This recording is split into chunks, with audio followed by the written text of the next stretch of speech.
நிறைய கோபம் இந்த சமூகத்தின் மீது, இந்த மக்களின் மீது, குறிப்பாக சகோதரிகளின் மீது, தாய்மார்களின் மீது. தமிழ்நாட்டை எங்க கொண்டு வந்து நிப்பாட்டி இருக்கிறாங்க அப்படிங்கிற கோபம், அந்த கோபத்தோட ஆற்றாமையோட தான் நான் இன்னைக்கு உங்க முன்னாடி நிற்கிறேன். இங்க இன்னைக்கு வந்திருக்கக்கூடிய தாய்மார்கள், பெண்கள், சகோதரிகள், சகோதரர்கள் பல பேர் வந்திருக்கிறீங்க. பக்கத்து வீட்டில் அக்கா கூப்பிட்டா, ஐயா கூப்பிட்டாரு, சும்மா போயிட்டு வருவோம் அப்படின்னு வந்திருக்கவங்களாம் கூட இருப்பீங்க. என் மகன் சொன்னா, என் மக சொன்னா, என் பேரன் சொன்னா, என் பேத்தி சொன்னான்னு விசிலுக்கு போட்டுட்டு இப்ப நைட்டு கரண்ட் இல்லைன்னு கதர்னு கதறி கொண்டிருப்பவர்களும் இங்க இருக்கக்கூடும். எல்லாம் இருப்பீங்க.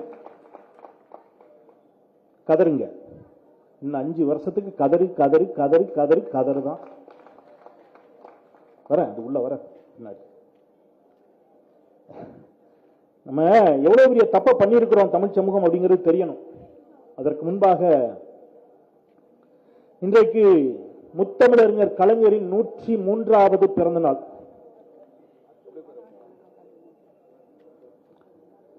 யாருக்கு பிறந்த நாள்? இங்கே இருக்கக்கூடிய தாய்மார்களே, சகோதரிகளே, உங்களுக்கு இந்தியாவிலேயே முதன்முறையாக பெண்களுக்கு சொத்தில் சம உரிமை உண்டு என்று சொன்ன தாயுமானவர் முத்தமிழறிஞர் கலைஞருக்கு பிறந்த நாள். யாருக்கு பிறந்த நாள்? இன்றைக்கு சிங்கப்பெண் படை என்று சொல்கிறார்கள். இந்தியாவிலேயே முதல் முறையாக பெண்களை காவல்துறையில் பணியமர்த்தி அழகு பார்த்த முத்தமிழறிஞர் கலைஞருக்கு பிறந்த நாள். யாருக்கு பிறந்த நாள்? கல்தோன்றி மண்தோன்றா காலத்தே முன்தோன்றி மூத்த மொழியாம் நம் தாய்மொழி தமிழுக்கு செம்மொழி அங்கீகாரத்தை பெற்றுத் தந்த தமிழ்நாட்டின் ஒப்பற்ற தமிழின தலைவன் முத்தமிழறிஞர் கலைஞரினுடைய பிறந்த நாள். யாருக்கு பிறந்த நாள்? கிராமங்கள் எல்லாம் பேருந்து வசதிகள் இன்றி தவித்த போது தமிழ்நாட்டின் மூலை முடுக்குகளுக்கெல்லாம் அரசு போக்குவரத்து கழகத்தை உண்டாக்கி அனைவருக்கும் பேருந்து வசதியை செய்து தந்து அழகு பார்த்த முத்தமிழறிஞர் கலைஞரின் 103வது பிறந்த நாள். யாருக்கு பிறந்த நாள்? வேளாண் பெருமக்களின் வாழ்வு சிறப்பதற்கு இந்தியாவிலேயே முதன்முறையாக விவசாயிகளுக்கு இலவச மின்சாரத்தை தந்த வேளாண் பெருங்குடி மக்களின் நண்பன் முத்தமிழறிஞர் கலைஞருக்கு பிறந்த நாள். யாருக்கு பிறந்த நாள்? குமரி முனையிலே வள்ளுவனுக்கு வானுயர சிலை எழுப்பி திருக்குறளை உலகமெல்லாம் கொண்டு போய் சேர்த்த ஒப்பற்ற தமிழ் அறிஞருக்கு பிறந்த நாள். இந்த பகுதியில் இதை சொல்லியே ஆக வேண்டும். யாருக்கு பிறந்த நாள்? இஸ்லாமியர்களுக்கு 3 விழுக்காடு உள் இட ஒதுக்கீட்டை தந்து இஸ்லாமியர்கள் எண்ணற்றோரை பொறியாளர்களாகவும் மருத்துவர்களாகவும் மாற்றி அழகு பார்த்த சிறுபான்மை சமூகத்தின் தோழன் முத்தமிழறிஞர் கலைஞருக்கு பிறந்த நாள். யாருக்கு பிறந்த நாள்? 16 விழுக்காடாக இருந்த இடஒதுக்கீடு பட்டியல் சமூகத்தினருக்கு அதை 18 விழுக்காடாக உயர்த்தியதால் அடித்தட்டு மக்கள், பட்டியல் சமூக மக்கள் எண்ணற்றோர் மருத்துவர்களாக, நீதிபதிகளாக, பேராசிரியர்களாக அரசு பதவியில் அமருவதற்கு காரணமாக வித்திட்ட முத்தமிழறிஞர் கலைஞருக்கு பிறந்த நாள். இன்னைக்கு சென்னை முழுவதும் சுத்தி பார்க்கிறீங்க. தமிழ்நாடு குடிசை மாற்று வாரிய குடியிருப்பு, அந்த குடிசை மாற்று வாரிய குடியிருப்புகளை தந்த முத்தமிழறிஞர் கலைஞரின் பிறந்த நாள். கைரிக்ஷாவை ஒழித்து ஆட்டோ ரிக்ஷாக்களை தந்த முத்தமிழறிஞர் கலைஞரின் பிறந்த நாள். ஓடாத திருவாரூர் தேரை ஓட வைத்த கலைஞரின் பிறந்த நாள். செய்த சாதனைகள் எத்தனை? 1 2? சத்துணவை சத்தான உணவாக மாற்றுவதற்காக முட்டையை தந்தார். கேட்பதற்கு ரொம்ப சாதாரணமாக இருக்கும். அந்த ஒற்றை முட்டை தான் இன்றைக்கு ஊட்டச்சத்து குறைபாடு இல்லாத தமிழ்நாட்டை உருவாக்கி காட்டியிருக்கிறது. அந்த தொலைநோக்கு சிற்பி டைடல் பார்க் கொண்டு வந்து இன்றைக்கு உங்கள் ஒவ்வொருவருடைய வீடுகளிலும் ஒரு கணினி பொறியாளரை உருவாக்கி தந்த நவீன தமிழ்நாட்டின் சிற்பி முத்தமிழறிஞர் கலைஞரின் பிறந்த நாள். இன்னைக்கு விடிய பேசலாம் கலைஞரின் சாதனைகளை. நீங்கள் அமர்ந்து கேட்பதற்கு தயாராக இருந்தால் ஒரு இரவு முழுவதும் நான் கலைஞரின் சாதனைகளை பற்றி மட்டும் பேசுவதற்கு தயார். ஆனா இன்னைக்கு தமிழ்நாடு எங்க வந்து நிக்குது? மின்வெட்டு போராட்டம். ஓட்டு போட்ட மக்கள் வந்து போராடுறாங்க. அதுல ஒரு செய்தியாளர் போய் கேட்கிறார் ஒரு அக்காட்ட, ஏமா உங்க எம்எல்ஏ போய் கேட்க வேண்டியதானே? எங்க எம்எல்ஏ யாருன்னு எனக்கு தெரியாதுங்க. Very good. தாய்மார்கள் கூர்ந்து கேட்கணும். எவ்வளவு சிறப்பான சம்பவத்தை நீங்க எல்லாம் பண்ணிருக்கிறீங்க தெரியுமா? தமிழ்நாட்டு மக்கள், இங்க இருக்கிறவங்க இல்ல, இந்த காணொலியின் வாயிலாக பார்க்க போற தாய்மார்களுக்கு சொல்றேன், ஓட்டு போட்டவனுக்கு தன்னோட எம்எல்ஏ யாருன்னு தெரியல. ரைட்டா? ஒரு எம்எல்ஏ ஒரு தொகுதியில போய் நன்றி சொல்றாரு, எனக்கு வாக்களித்த உங்கள் அத்தனை பேருக்கும் நன்றி. அங்க இருக்கிறவன் சொல்றான், ஏ இது உன் தொகுதியே கிடையாடா, நீ பக்கத்து தொகுதிடாங்கடா. அப்படியா அப்படின்னு அவர் போறாரு. எம்எல்ஏவுக்கு தன்னுடைய தொகுதி எதுன்னே தெரியல. இது எல்லாவற்றையும் ஒரு பெரிய நகைச்சுவை உங்களுக்கு நான் சொல்ல போறேன். அண்ணன் வராரா? உட்காந்துங்க, அண்ணன் வரட்டும். இது எல்லாவற்றையும் ஒரு பெரிய நகைச்சுவை நான் உங்களுக்கு சொல்ல போறேன். ஒரு அமைச்சர் அவர் பேட்டி கொடுக்கிறார். எல்லாம் ரீல்ஸ் போட்டே பழக்கப்பட்ட அமைச்சர்கள் இல்ல, ரீல்ஸ் போட்டவங்க எல்லாரும் இன்னைக்கு அமைச்சர் ஆயிட்டாங்க. இப்படி எல்லாரும் இருக்கிறாங்க. அவர் சொல்றாரு, வணக்கம், மாண்புமிகு முதலமைச்சர் அவர்கள் என்னை சுற்றுலாத்துறை அமைச்சராக நியமித்திருக்கிறார். சுற்றுலாத்துறை என்பது உங்களுக்கு தெரியாதது ஒன்றுமல்ல. நம்முடைய துறைமுகம் சட்டமன்ற உறுப்பினர், சென்னை கிழக்கு மாவட்ட கழக செயலாளர், செயல் வீரர் அருமை அண்ணன் பி கே சேகர்பாபு அவர்களையும், மாண்புமிகு சட்டமன்ற உறுப்பினர், கழக உயர்நிலை செயல் திட்ட குழு உறுப்பினர் அருமை அண்ணன் ஏவா வேலு உள்ளிட்டவர்களை உங்கள் பலத்த கரவொலியின் வாயிலாக வரவேற்று நம்முடைய கழகத்தின் மூத்த முன்னோடிகள், மேலாள் அமைச்சர்கள் வருவதற்கு முன்பாக கலைஞரின் சாதனைகளை சொல்லிக் கொண்டு வந்தேன். இந்த ஆட்சியின் வேதனைகளை சொல்லிக் கொண்டு வந்தேன். அப்போ ஒரு அமைச்சர் பேட்டி கொடுக்கிறார். அவர் பேட்டி இப்படிதான் கொடுக்கிறாரு. எல்லாம் இந்த மாதிரி கேமரா இருக்குது, பத்திரிகைக்காரங்க இருக்கிறாங்க, செல்போன் வச்சிருக்காங்க. எல்லாருக்கும் வணக்கங்க, மாண்புமிகு முதலமைச்சர் அவர்கள் எனக்கு சுற்றுலாத்துறை அமைச்சராக என்னை நியமித்திருக்கிறார். சுற்றுலாத்துறையை பொறுத்தவரையில் உங்களுக்கு நன்றாகவே தெரியும் பேசிட்டு இருந்தே என்ன மாதிரி ஒரு பத்திரிகைக்காரர் முன்னாடி இருந்து, சார் நீங்க சுற்றுலாத்துறை அமைச்சர் இல்ல சார், நீங்க சுற்றுச்சூழல் துறை அமைச்சர். அப்படியா? சரி, ரெண்டு வேற வேறையா? Cut cut cut. நம்ம ஒன் மோர் டேக், முதல்ல இருந்து போலாம். ஓகே, எல்லாரும் ரெடியா? அனைவருக்கும் வணக்கம். மாண்புமிகு முதலமைச்சர் அவர்கள் என்னை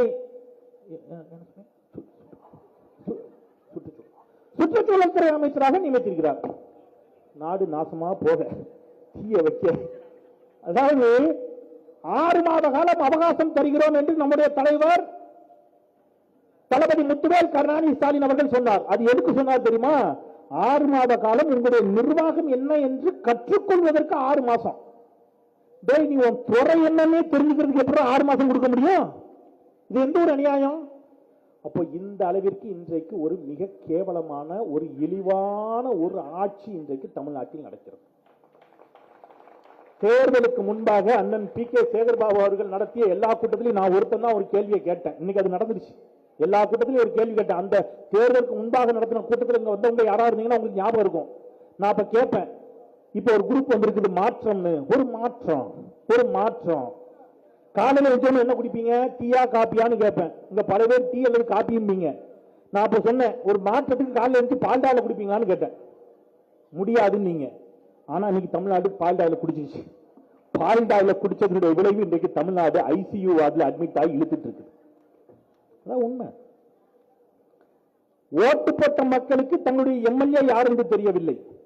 வெற்றி பெற்ற எம்எல்ஏவுக்கு தன்னுடைய தொகுதி எது என்று தெரியவில்லை. அமைச்சருக்கு தன்னுடைய துறை என்று எதுவுமே தெரியவில்லை. இது எதை பத்தியுமே தெரியாத ஒருத்தர் முதலமைச்சராக உட்கார்ந்திருக்கிறார். அவருக்கு இது எதுவுமே தெரியல. அவரை இந்த ஸ்கூல் பிள்ளைங்களை ஸ்கூலுக்கு இட்டுக்குன்னு போற மாதிரி ஒரு 4 பேர் இருக்கிறான். காலையில 9 மணிக்கு இட்டுட்டு தலைமை சேர்க்க விட்டுறான். டிஃபன் பாக்ஸ்ல சாப்பாடு கொடுத்துருக்கான். கரெக்டா 1 மணிக்கு அந்த ஸ்கூல் குழந்தை சாப்பிடுற மாதிரி சாப்பிடுறாரு. சாயங்காலம் 4 மணிக்கு பெல் அடிக்கிறாங்க. ஸ்கூல் குழந்தை ஏறி வீட்டுக்கு போற மாதிரி போயிடுறாரு. என்ன சாதனை எனக்கு புரியல. நீங்க என்ன எதை பண்ணிட்டு இருக்கீங்கன்னு உங்களுக்கு ஏதாவது தெரியுதா? பெண்களின் பாதுகாப்பு என்று சொல்லி கடந்த 5 ஆண்டு கால திராவிட முன்னேற்ற கழக தலைமையிலான ஆட்சியில் பெண்களுக்கு பாதுகாப்பே இல்லை என்பது போன்ற ஒரு போலியான தோற்றத்தை ஏற்படுத்தினார் இந்த நடிகர். இன்னைக்கு என்ன நடக்குது? இன்னைக்கு வந்த செய்தி சேலத்துல ஒருத்தன் இதுவரைக்கும் மாற்றினது 50 எத்தனை இருக்குன்னு தெரியல, 50 பெண்களின் ஆபாச வீடியோக்களை எடுத்து அந்த பெண்களை மிரட்டி பாலியல் தொழிலுக்கு அனுப்பியிருக்கான். யாரான்னு பார்த்தா தாவேகாரன். ஸ்ரீவைகுண்டத்தில் ஒருத்தன், அந்த சகோதரி கதறாங்க. அந்த சகோதரி சொல்றாங்க, வேலை வாங்கி தரேன்னு சொல்லி 2 பேர் கூட்டு போறான். 2 பேரும் தாவேகா நிர்வாகி. குளிர்பானத்தில் மயக்க மருந்த கலந்து கொடுத்து அந்த பெண்ணை பாலியல் பலாத்காரம் செய்கிறார்கள். அந்த பெண்மணி காலையில எழுந்து பார்த்து கத்தி கதறுகிறார். சொல்றாரு, அந்த பெண்மணி சொல்றாங்க, இருங்கடா உங்களை எல்லாத்தையும் நான் சரவணன் பிடிச்சு கொடுத்துறேன் அப்படின்னு. அந்த சரவணன் யாருன்னு கேட்டீங்கன்னா அந்த ஆள் தான் ஸ்ரீவைகுண்டம் தொகுதி எம்எல்ஏ, அவர் தாவேக்கா எம்எல்ஏ. இந்த சகோதரி இருறா எங்க அண்ணன் சொல்றான்டா அப்படின்னு அவன் ரொம்ப சிரிச்சுக்கிட்டே சொல்லிருக்கான், கூட்டு வர சொன்னதே அவன் தான். எல்லாம் வீடியோவா இருக்குது. அதை விட ஒருபடி மேல போய் சொல்லியிருக்கிறான். அந்த சகோதரி சொல்றாங்க, வேணும்னா போய் விஜய்ட்டே சொல்லு. அண்ணன் எனக்கு முன்னாடி கேட்ட கேள்வியை தான் நானும் கேட்கிறேன். What bro, it's very wrong bro. எங்க போச்சு பெண்கள் பாதுகாப்பு? எங்க போச்சு? உங்க கட்சிக்கார் நேற்று ஆலந்தூர்ல அவர் பகுதி செயலாளர், பேரு கழுதப்புலியா இல்ல வேம்புலி, வேம்புலியா, எனக்கு கழுதப்புலின்னு ஞாபகத்தில் இருக்கு, வேம்புலி. அவன் என்ன பண்றான்னு கேட்டீங்கன்னா, ஒரு கணவனை இழந்த சகோதரி, அவங்க சுயமா உழைத்து வாழணும்னு ஒரு தனியார் இதுல ஜிம் மாதிரி ஒண்ணு அதுல வேலை பார்க்கறாங்க. அதை தெரிஞ்சுக்கிட்டு அங்க போய் அவங்க போன் நம்பரை வாங்கி அவங்க வாட்ஸ்அப்புக்கு ஆபாச படங்களா அனுப்பி அவங்க யாரும் வீட்டுல இல்லாத நேரத்தில் வீட்டு அட்ரஸ் தெரிஞ்சுட்டு வீட்டுக்குள்ள போய் தப்பா நடக்க முயற்சி பண்ணிருக்கான். அந்த சகோதரி கத்தி கூப்பாடு போட்டு எல்லாரும் வந்து அவன் அரெஸ்ட். இப்ப நாங்க ஆட்சிக்கு வந்தா தாவேகா பெண்களுக்கு பாதுகாப்பு கொடுக்கணும்னு ஒருத்தர் சொன்னார். இப்ப தாவேகா காரன் இருந்து பெண்களுக்கு பாதுகாப்பு கொடுக்க வேண்டிய நிலையில தமிழ்நாடு வந்திருக்கு. இதுதான் மாற்றம். மாற்றம்ங்கிறது வேற ஒண்ணுமே இல்லை. தாவேகா காரன் இருந்து இப்ப பெண்களை பாதுகாக்க வேண்டிய கடமை திராவிட முன்னேற்ற கழக உடன்பிறப்புகளுக்கு வந்திருக்கிறது. நாம சண்டை போட வேண்டிய கட்டாயத்துக்கு தள்ளப்பட்டிருக்கோம். அதாவது நான் ஒண்ணு சொல்றேன், சில விஷயத்தை உடச்சி பேசிடலாம். ஏன்னா நான் பத்திரிகைக்காரன், இன்னும் கரவேட்டி கட்டல, அண்ணன்களுக்கெல்லாம் கூட சில ரெஸ்ட்ரிக்ஷன்ஸ் இருக்கும். ஆனா நான் உடைச்சி தொண்டர்களின் மனதில் இருப்பதை பேசி ஆகணும். நாம எதிரிகளால் தோற்கடிக்கப்படவில்லை, துரோகிகளால் முதுகில் குத்தி வீழ்த்தப்பட்டோம். சிலரை அப்பொழுதே கை கழுவி இருந்தால், புரிஞ்சவும் புரிஞ்சுக்க, சிலரை அப்பொழுதே கை கழுவி இருந்தால் இன்றைக்கு மீண்டும் முத்துவேல் கருணாநிதி ஸ்டாலின் முதலமைச்சராக நிச்சயமாக இருந்திருப்பார். கூட இருந்து குழிவெடுத்து துரோகம் செய்தார்கள். அந்த துரோகத்தின் விலையை நாம் இன்னைக்கு கொடுத்துட்டு இருக்கிறோம். ஏன் எல்லாவற்றையும் சகித்துக் கொண்டு நம்முடைய முதலமைச்சர் இவர்கள் எல்லோரையும் அரவணைத்து சென்றார்? ஒற்றை நோக்கம், ஒரே நோக்கம், பாசிச பாஜகவிற்கு எந்த வகையிலும் இடமளித்து விடக்கூடாது என்பதில் முத்தமிழறிஞர் கலைஞரின் வாரிசு முத்துவேல் கருணாநிதி ஸ்டாலின் உறுதியாக நின்றார். மத சிறுபான்மை மக்களின் உரிமைகள் பாதுகாக்கப்பட வேண்டும் என்பதில் உறுதியாக இருந்தார். அந்த ஒற்றை நோக்கத்திற்காக இவர்கள் அத்துணை பேரையும் சகித்துக் கொண்டு அவர் கூட்டணி வைத்திருந்தார். ரிசல்ட் வந்து அடுத்த நிமிஷம் எல்லாரும் போயிட்டாங்க. ரிசல்ட்டுக்கு முன்னாடி பேச்சுவார்த்தை முடிச்சிட்டான். அப்புறம் இன்னைக்கு நான் பெரிதும் மதித்த ஒரு தலைவர், நான் பேர் சொல்ல விரும்பல, இன்னைக்கு பேட்டி கொடுக்கிறார். பத்திரிகையாளர்கள் கேட்கிறாங்க, தாவே காட்சி எப்படி இருக்கிறது? ஒரு 5 அடி முன்னாடி வந்துட்டாரு. சிறப்பாக இருக்கிறது. நம்ம கூட்டணியில் இருந்தவர் இப்படி இருக்கிறதா சொல்றாரு. புரிஞ்சவங்க புரிஞ்சுக்கங்க. 50 பெண்களினுடைய ஆபாச வீடியோக்கள் வந்திருக்கிறது. ஐயா சொல்றாரு தாவே காட்சி சிறப்பாக இருக்கிறது. எல்லாத்துக்கும் what bro, it's very wrong bro தான் சொல்ல வேண்டியிருக்கு. நீங்க என்ன சொன்னீங்க? தமிழ்நாடு பின்தங்கிய மாநிலமாக போய்விட்டது, தமிழ்நாடு கடன்கார மாநிலமாக போய்விட்டதுன்னு சொன்னீங்க. டெல்லியில போய் நிதி ஆயோக் கூட்டத்தில் நீங்க பேசினது எனக்கு முன்பாக பேசி அண்ணன் எடுத்து காட்டினார். என்ன சொல்றீங்க? டெல்லியில போய் சொல்றாரு. நல்ல தாய்மார்கள், அறிவார்ந்த தாய்மார்கள், கொஞ்சம் செவி கொடுத்து கேளுங்க. பகிரங்கமாக தமிழ்நாடு முதலமைச்சர் மாண்புமிகு விஜய் அவர்கள் தமிழ்நாடு மக்களிடம் மன்னிப்பு கேட்கணும். ஏன் தெரியுமா? நீங்கள் மக்களை ஏமாற்றி வஞ்சித்திருக்கிறீர்கள்.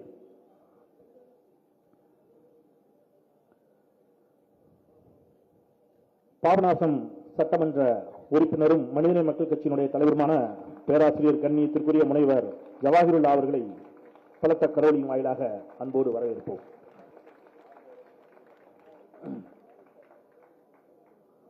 ரெண்டு செய்தியை சேர்த்து முடிச்சிடறேன், மற்றவங்களும் பேசணும். சுருக்கமா ஒரே வார்த்தை தான். நீங்க தேர்தலுக்கு முன்பாக என்ன சொன்னீங்கன்னா, தமிழ்நாடு வளர்ச்சியை அடையாத மாநிலம் என்பது கொண்ட ஒரு கட்டுக்கதையை சொன்னீங்க.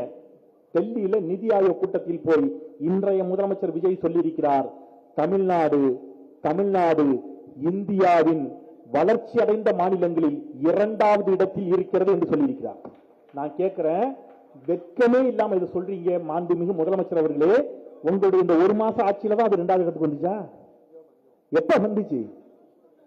முத்துவேல் கருணாநிதி ஸ்டாலின் எனும் நான் என்று சொல்லி 2021ஆம் ஆண்டு மே மாதம் 7ஆம் தேதி சென்னை கிண்டியில் உள்ள ஆளுநர் மாளிகையில் முதலமைச்சராக பதவியேற்ற போது, ஸ்டாலின் அவர்கள் பதவியேற்ற போது தமிழ்நாட்டுடைய பொருளாதாரம் 0.07 கொரோனா கோர தாண்டவம் ஆடிச்சு.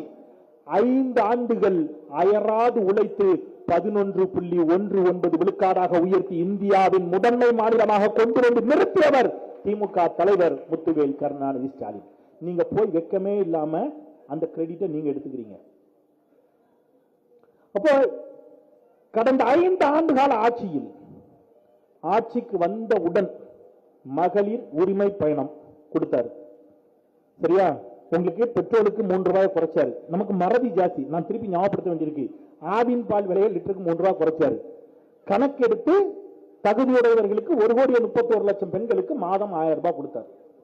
தேர்தல் பரப்புரையில திருவாளர் விஜய் அவர்கள் ஒரு வாதம் வைத்தார். என்ன வாதம் வைத்தார்? நான் ஆட்சிக்கு வந்த அடுத்த நிமிடம் தமிழ்நாடு முழுவதும் பெண்கள் பேருந்துகளில் எல்லா பேருந்துகளிலும் கட்டணமின்றி பயணிக்கலாம் சொன்னார். யாராவது போயிருக்கிறீங்க? 2,500 ரூபாய் தருவேன்னாரு. தந்தாரு. 6 சிலிண்டர், அரை சிலிண்டராவது வந்துச்சா வீட்டுக்கு? ஸ்டாலின் அவர்கள் தான் இன்றும் தமிழ்நாட்டை ஆண்டு கொண்டிருக்கிறார். ஏன்னா அந்த 1000 ரூபாய் தான் இப்ப கொடுத்துட்டு இருக்கீங்க. மகளிர் உரிமை தொகையாக ஸ்டாலின் கொடுத்த 1000 ரூபாய் தான் இப்பவும் போகுது. ஸ்டாலின் தான் இப்பொழுது முதலமைச்சர். மகளிர் விடியல் பயணம் தான் இப்பவே இருக்குது. ஸ்டாலின் தான் இப்பொழுது முதலமைச்சர். ஸ்டாலின் கொண்டு வந்த எந்த திட்டத்தையும் உங்களால என்ன செய்ய முடியாது, அகற்ற முடியாது, அப்புறப்படுத்த முடியாது. பேரறிஞர் அண்ணா சொன்னது போல இருமொழி கொள்கை இருக்கும் வரை, தமிழ்நாட்டுக்கு தமிழ்நாடு என்ற பெயர் இருக்கும் வரை யார் ஆண்டாலும் இந்த அண்ணாதான் தமிழ்நாட்டை ஆள்கிறான் என்று பொருள் என்று சொன்னாரே, அதே போல நான் சொல்லுகிறேன், முத்துவேல் கருணாநிதி ஸ்டாலின் அவர்கள் வகுத்து கொடுத்த திட்டங்கள் இருக்கும் வரை ஆட்சிகள் மாறலாம், காட்சிகள் மாறலாம். இது ஒரு கொஞ்சம் இடைக்காலம். சூரியன் அஸ்தமித்து விட்டது என்று சிலர் துள்ளி குதிக்கிறார்கள். அற்ப பதவிகளே, சூரியன் மறைந்தால் இருள் சூழும். இன்றைக்கு தமிழ்நாட்டை இருள் சூழ்ந்திருக்கிறது. ஆனால் இயற்கையின் நியதி என்ன தெரியுமா? மறைந்த சூரியன் நிச்சயம் மீண்டும் உதிக்கும், அப்பொழுது ஒளி பிறக்கும். மறைந்த சூரியன் மீண்டும் உதிக்கும், அப்பொழுது ஒளி பிறக்கும், நிச்சயமா பிறக்கும். அது ரொம்ப நாள் இல்ல. நான் நேற்று கூட புதிய முறை தொலைக்காட்சியில் பேசினேன். இங்க கூட வந்த உடனே பொதுச் செயலாளர் சுட்டிக்காட்டி பேசினார். ஏதோ ஒரு பெருமை தோல்வி போல சித்தரிக்கிறார்கள். அப்படின்னா கூட்டணியாக நமக்கும் வெற்றி பெற்றவருக்கும் உண்டான வித்தியாசம் எவ்வளவு தெரியுமா? வெறும் 16 லட்சம் ஓட்டு.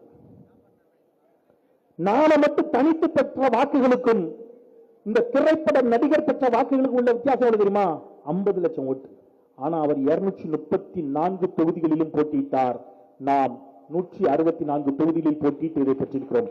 70 தொகுதி குறைவாக போட்டியிட்டு நாம் இந்த வாக்கு வாங்கியிருக்கோம்.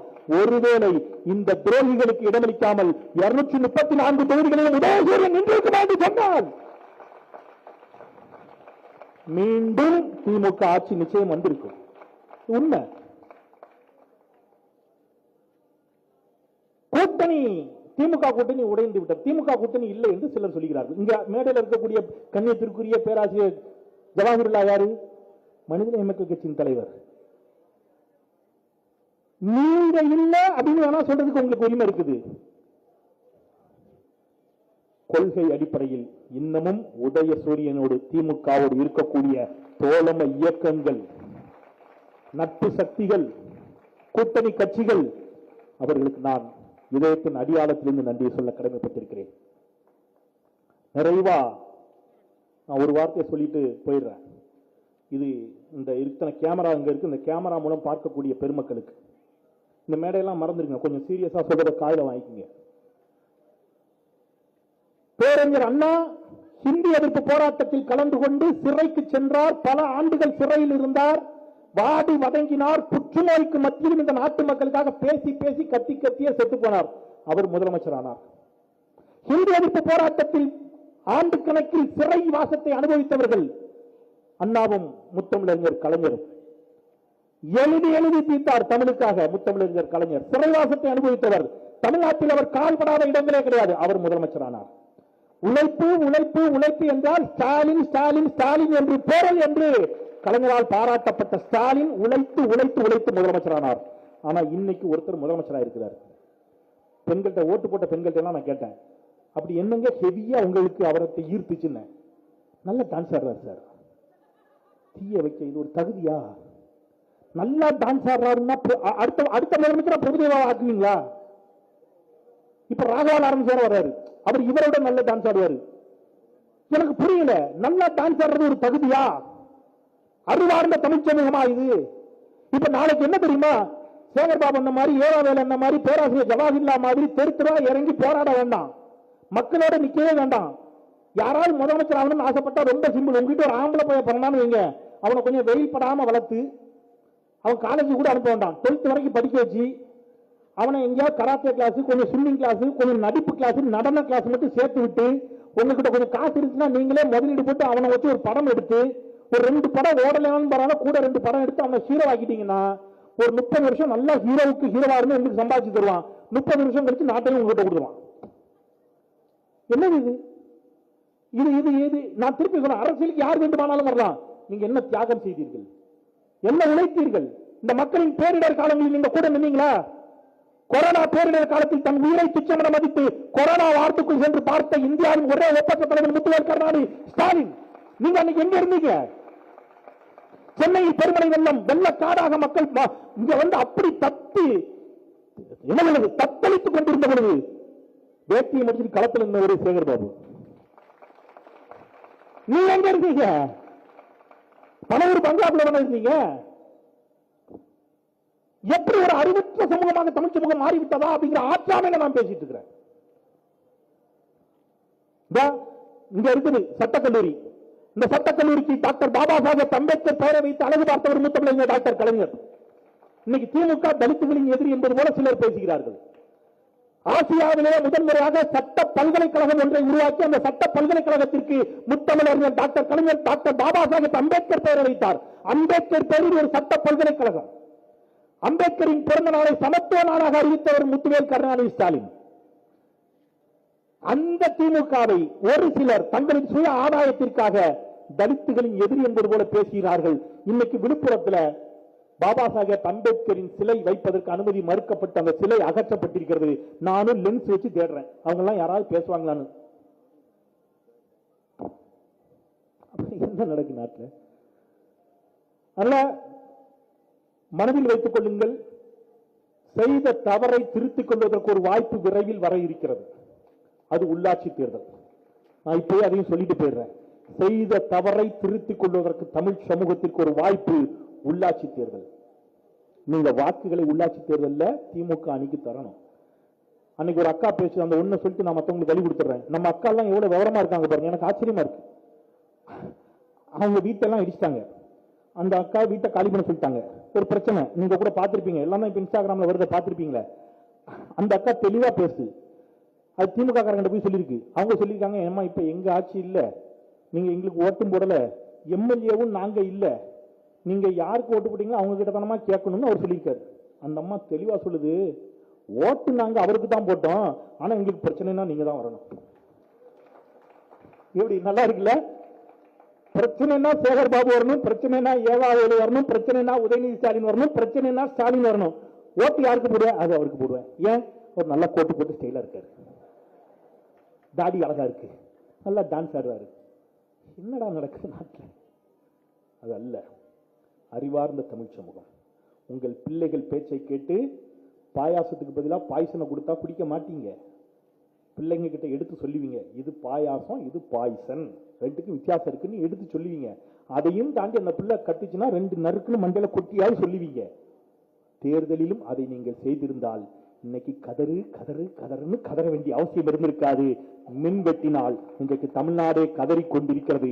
நிச்சயம் மீண்டும் உதய சூரியன் உதிக்கும், இருள் அகலும், புதிய ஒளி பிறக்கும் என்று சொல்லி முத்தமிழறிஞர் டாக்டர் கலைஞரின் புகழை என்றும் என்றும் என்றும் என்றும் நெஞ்சில் தாங்கி போற்றுவோம் போற்றுவோம் போற்றுவோம் என்று சொல்லி விடைபெறுகின்றேன். நன்றி, வணக்கம்.